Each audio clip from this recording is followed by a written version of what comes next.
Now that we have pricing for both the PlayStation 5s and the Xboxes, it's time to unpack the whole situation and really lay it all out there. So let's start with each console's messaging. For Microsoft, it's been made very clear that this next line of Xboxes is hyper-focused on games as a service, specifically Game Pass. This monthly subscription will get you access to not just Microsoft first-party games the same day they're released, but also over 100 legacy titles to boot. Then there's the value add of cloud gaming, which is already live, with over 100 games that can be streamed to Android and mobile devices, but just not your Xbox console, which I know it feels kind of wrong, but don't forget with that Game Pass subscription, you can download those games anyway. Game Pass Ultimate extends everything to PC and then sort of opens up this whole question of, wait a second, I have a decent PC, I have Game Pass Ultimate, why do I need an Xbox? And the answer to that totally reasonable question might be, you don't. And that's the other theme of next gen for Microsoft. You don't need an Xbox. You're still gonna need that Game Pass Ultimate subscription, but the actual box itself, it's not required. And it's that philosophy that really has brought upon this sort of, rift between these two historically competitive brands. For this next generation of consoles, Microsoft and Sony have two increasingly different ideologies. And this divide is probably no better exemplified than in Microsoft's Xbox All Access plan, a way to essentially finance owning a Series S or an X. There is a credit check for signing up, but if you do qualify, you can own a Series S or X for $25 or $35 a month respectively, and get 2 years of Game Pass Ultimate included. So that's Microsoft's plan to get you in the door. But let's talk about Sony's messaging. Over the last 6 months, it feels like they've doubled down on the notion that PlayStation is a generational console, meaning if you want to play the new and shiny games, you gotta buy a new machine. And that still feels mostly accurate, though there's been a slight walk back if you consider the new information that Spider-Man and Horizon Forbidden West are both getting PS4 releases in addition to their PS5 releases. Sony calls this a move in a way to support the PS4 community as they transition to next gen when they're ready. Okay, but it's also clear that Microsoft's concentration on bolstering Xbox's value proposition has made a tangible impact. The introduction of the PlayStation Plus collection is that, and it's a direct response to Game Pass even if it doesn't match Game Pass's perks like day one releases. We don't know a whole lot of the fine details about PlayStation Plus collection, and odds are if you owned a PS4, you probably purchased a good amount of those games.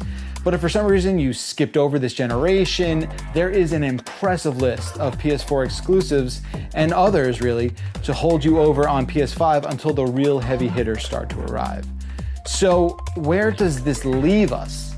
The games, right? And right now, I do think in terms of short and mid-term outlooks, the exclusive software does swing in Sony's favor. I mean, that's the thing they've been reliably able to hang their hat on for years now.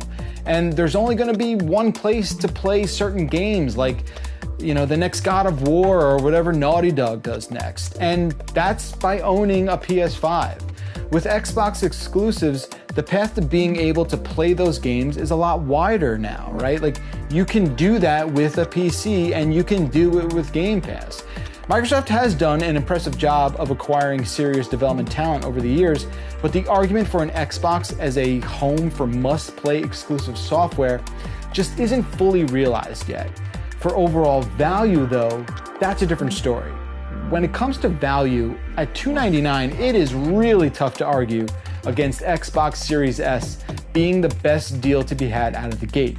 Now, it's not going to get you to that 4K sort of echelon, but it's going to get you pretty close. And it'll also get you into that next-gen Xbox ecosystem where you can enjoy all the perks of Game Pass and beyond for the same price of a Nintendo Switch. But now, for just $100 more, a digital PS5 all of a sudden seems like a reasonable upgrade that doesn't require much of a compromise in hardware unless you really, really, really want a Blu-ray drive, which you might. And if you really want to compare the hardware specs of the PS5 and the Xbox Series X, you'll find pros and cons on either side of that chart. If you are buying a console specifically for the amount of teraflops, you're doing it the wrong way. Specs are one thing, but until we're able to compare multi-platform games side by side, there's not a whole lot to argue about. And sometimes console exclusives look better than multi-platform games, right? I mean, multi-platform games didn't really look good on PS3, but those exclusive titles were out of control. Bottom line, it's too early to tell. Both consoles are going to get you to 4K up to 120 Hz and support for ray tracing technology. Whether or not you have the display for that stuff is on you. Okay, let's take a step back for a bit of a recap, right? Okay, so you have Xbox, more economical, seemingly better value, and it's all about Game Pass. The consoles will have backwards compatibility with some Xbox One and some other legacy Xbox games.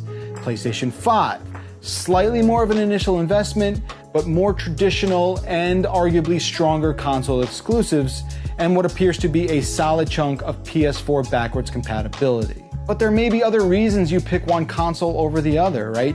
You might decide based on what your friends have or will buy, even though the rise in cross-platform gaming makes this less of a deal breaker. And of course, we can't ignore the timely release of NVIDIA's new powerhouse GPU, the RTX 3080, which, judging from early reviews, is as impressive as we all hoped it would be.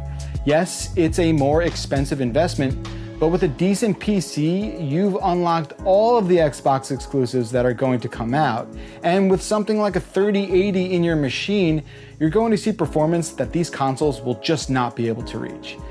I know, this is a lot to consider, it's confusing, but put it this way, the advice I have for the average person weighing their options for next gen is just wait. Just wait a little bit even. I mean, wait to see where we are at the start of 2021. How are multi-platform games performing on each console? What is the core console experience like? There are a handful of things we just don't know yet and won't know until these things are out and in our hands. Don't forget, neither Sony or Microsoft have made a truly compelling argument that a day one purchase is a necessity, and that's good for you because it gives you time to make a more informed decision. Now, of course, I realize this is not a cut and dry situation. There are more variables to consider, and I'm sure there's going to be impactful information that trickles out between now and November. But the main storylines of this have been set, right? We have the clearest understanding of what each of these consoles is going to be able to offer.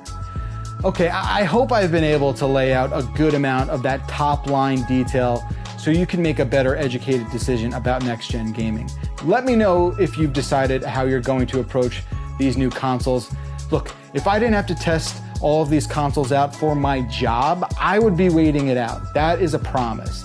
And for my colleagues and friends that I've talked to that are in a situation where they can afford whatever they want, they say they're going to be going with a decent PC and a PS5. Well, and a Switch, of course, because they're not monsters.